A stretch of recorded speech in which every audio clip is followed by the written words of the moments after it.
All right, let's talk about a word that you hear absolutely everywhere: empathy. We're told it's the secret sauce for everything: better leadership, stronger friendships, a kinder world. But what if we're not using it right? Today, we're going to break down what empathy really is, what it isn't, and how getting that difference can totally change the way you connect with, well, with everyone. So to kick things off, check out this powerhouse quote from researcher Dr. Brené Brown. Empathy fuels connection, while sympathy drives disconnection. This one sentence right here gets to the heart of everything we're going to unpack. It tells us there's a huge difference between these two things, and choosing the right one, it's everything. And that's the million-dollar question, isn't it? When we're trying to be there for someone, are we accidentally pushing them away when we mean to be pulling them closer? Let's get really clear on that. To start, we gotta stop thinking about empathy as some kind of vague, fuzzy feeling. It's not magic, it's actually a concrete set of 4 skills that, believe it or not, anyone can learn and get better at. So, what is it, really? At its core, empathy is a choice. And it's a vulnerable one. It's the decision to try and connect with the emotions someone else is going through. And notice that key phrase, to feel with someone. This isn't about jumping in to fix it. It's about being willing to share that emotional space with them. Now this is where it gets super practical. Researcher Theresa Wiseman laid out these 4 attributes, and Brené Brown really brought them to life. First, you've got to be willing to see their perspective as their truth, even if you don't agree.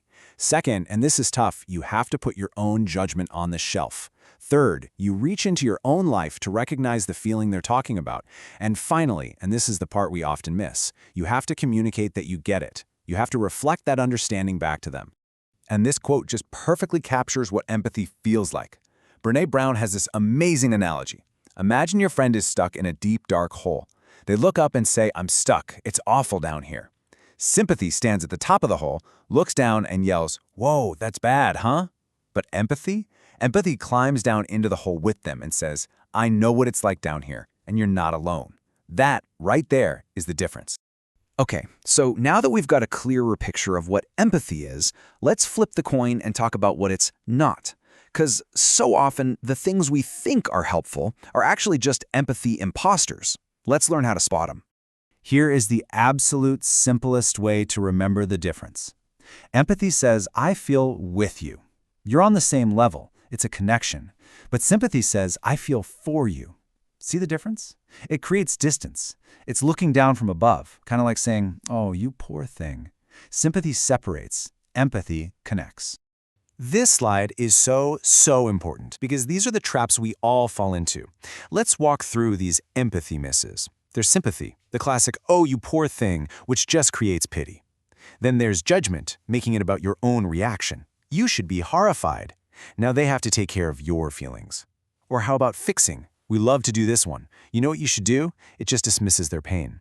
And finally, diagnosing. Well, that's because you're an Aries, which just labels them instead of actually hearing them. You know, in almost every case, a better response is just, "Wow, that sounds so hard. I'm here." So where does a skill matter most? I mean, it matters everywhere, but let's zoom in on one of the highest stakes arenas there is for connection: marriage. Let's see what the science tells us. And to do that, we're heading into the famous Love Lab. This is the research center created by doctors John and Julie Gottman. For more than 40 years, they brought in thousands of couples just to watch them interact and figure out what makes a relationship work or fall apart. And get this, their findings were just incredible. After watching a couple for just a few minutes, they could predict, with over 90% accuracy, whether that couple would end up divorced or stay together. And a huge piece of that puzzle was how they handled these little moments of connection or disconnection. This insight from Dr. Gottman is an absolute game changer. Think about it. When your partner says, "You're not being empathetic," it feels like an attack, right? But what he's saying is, reframe that. It's not an attack, it's a protest against disconnection. It's not an accusation, it's a plea. It's your partner saying, "Hey, I feel really alone right now and I just need you to see me." A really great way to think about all this is the love bank idea. Every single interaction you have is either a deposit or a withdrawal. When you respond with empathy, boom, that's a deposit. You're building up goodwill. When you're dismissive or selfish, that's a withdrawal. And a healthy relationship isn't one that has 0 withdrawals. That's impossible. It's one that has so many deposits in the bank that it can easily cover them. And this shows that difference perfectly. A selfish demand is a massive withdrawal. Drop everything and do this for me. It completely ignores your partner's reality. But an empathetic need, that's a deposit. It starts by acknowledging their world. I know you've had a long day. And then shares the need. One drains the account, the other builds it. Okay, let's switch gears a little and look at how this whole idea of empathy is showing up in our culture today, especially with the rise of a certain label, the empath. You've definitely heard this term before, right? People will say, oh, I'm an empath. But what does that actually mean?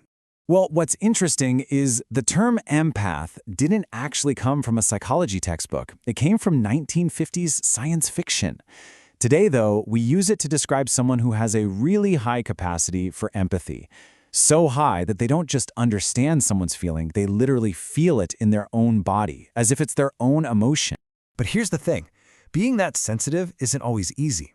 The research shows that if you don't have really strong personal boundaries, it can lead straight to empathy fatigue or burnout.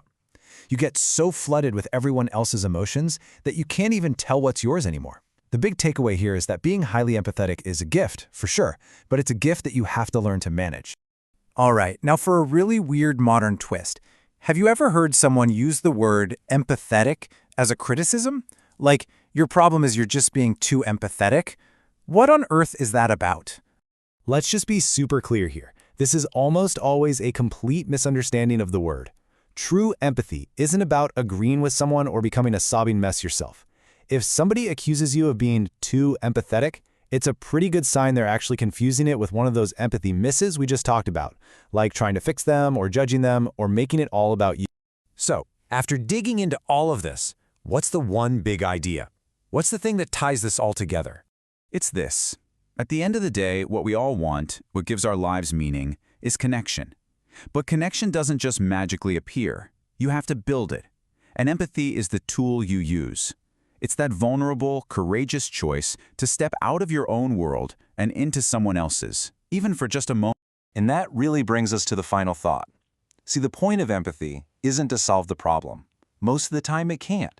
The real magic of empathy is that it makes the other person feel seen, heard, not so alone. It just lightens the load. So the question I'll leave you with is this. What's one small step you can take today to climb down into that hole with someone and just let them know you're there?